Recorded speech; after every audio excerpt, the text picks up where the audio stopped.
Good Friday morning. Thanks for joining us on Kare 11 News Now. I'm Megan McPherson. Developing this morning, an entire wing of a senior living community is evacuated right now after a fire just hours ago. Take a look at this map. The fire happened just after midnight at Kingsway Retirement Community in Belle Plaine. The seniors brought to a nearby high school. Audrey Russo is at the scene with the latest from fire officials.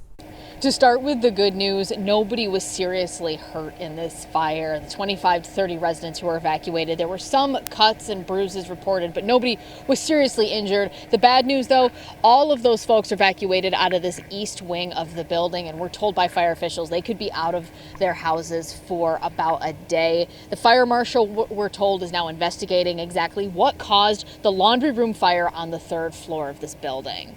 So take a look at this video from the scene. This was a little before 2 this morning. Fire officials tell us it started in that third floor laundry room and then spread to the attic. The main fire was out by 2 a.m., but it took crews a while to thoroughly search for lingering hotspots. Now, fire officials say that they needed to upgrade to a third alarm in order to get people out safely. They needed to get more agencies on scene to help folks really just evacuate and get to a safer spot.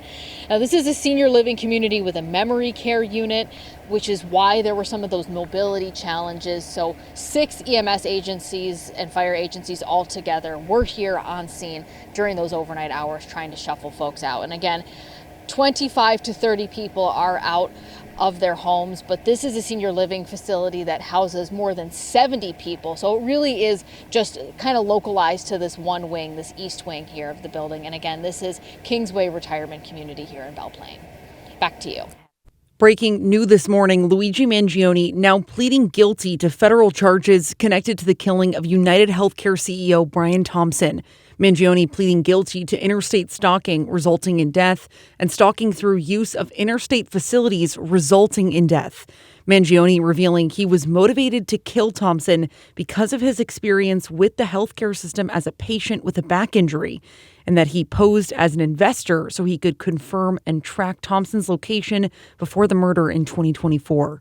These charges carry a maximum penalty of life in prison. He will be sentenced in December. Mangione's state trial is expected to begin early next month.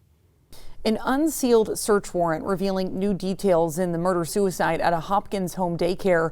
We do want to warn you, some of the details in this story are disturbing. Court documents say a father dropping off his children at the daycare walked in on 41-year-old Nathan Brown, stabbing his wife Kristen with a screwdriver. Police say Brown also killed his 7-year-old daughter before taking his own life. 6 other children were inside the daycare at that time. Investigators also believe Brown murdered his 78-year-old mother in Burnsville earlier that day. This loss is large and is going to be felt, and it's going to be felt for a while. Court documents say Kristen was planning to close the daycare because of relationship issues with her husband. And mental health experts say the 6 other children inside will need to rebuild their sense of safety again. And for other kids who may have learned about what happened, the chief clinical officer at the Washburn Center for Children says it's especially important for parents to check in and ask questions. What do you know about what happened at that daycare down the street yesterday? And do you have any questions? And really inviting that conversation and that exploration within you to be able to talk with them about it. If you or someone you know is in trouble, there are free resources available. That includes the National Domestic Violence Hotline. That number you can see right here on your screen, or you can text the word BEGIN to 88788. You can also contact the free Minnesota Day One Crisis Line. That number also here on your screen. Professionals are available 24/7. Interpreters are also available for both services. Developing now, Minneapolis police are looking for whoever smashed more than 30 car windows in the North Loop. Take a look at the map here on your screen. Police tell us just after 2 yesterday morning, they received reports of a man driving around in a white sedan using a flashlight to break into cars. 34 vehicles were damaged. And this is some video here of just that. Windows shattered and glass on the ground. Police say they're looking for that white sedan this morning. Anyone with information is asked to call police.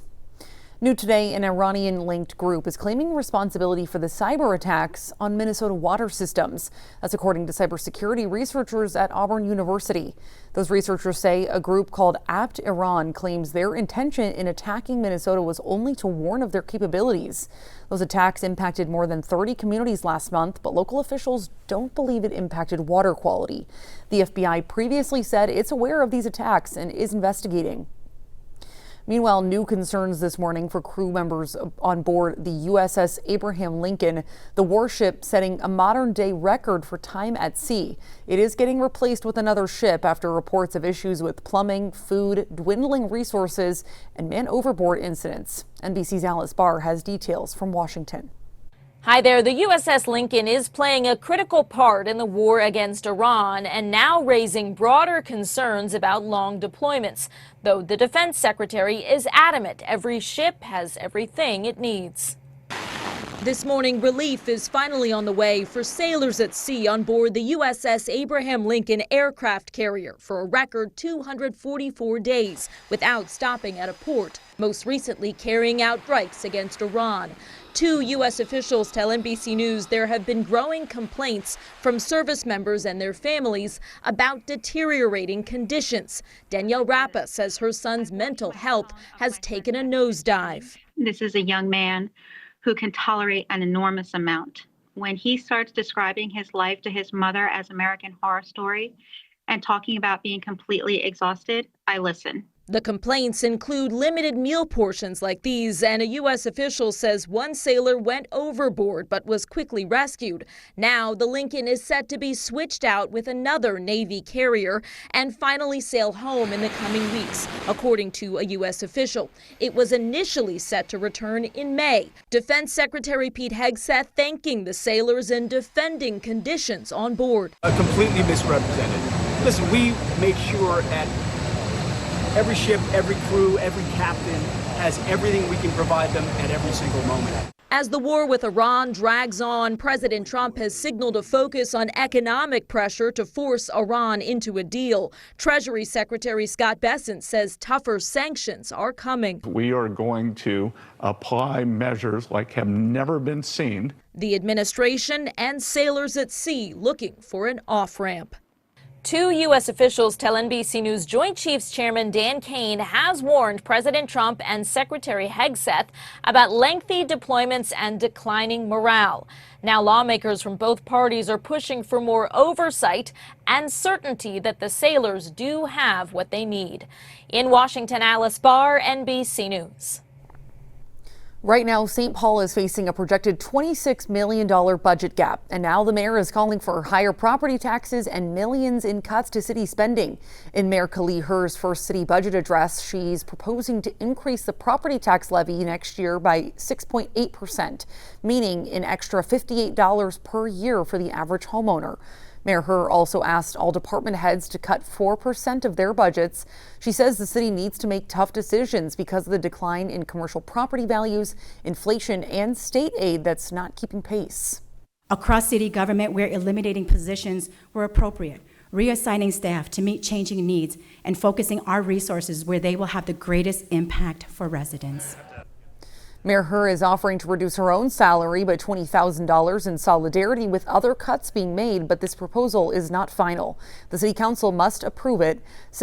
Council President Rebecca Noker says she's going to work to bring down the property tax increase. Right now, a lawsuit blocking members of two rival gangs from going near the Minnesota State Fair is moving forward.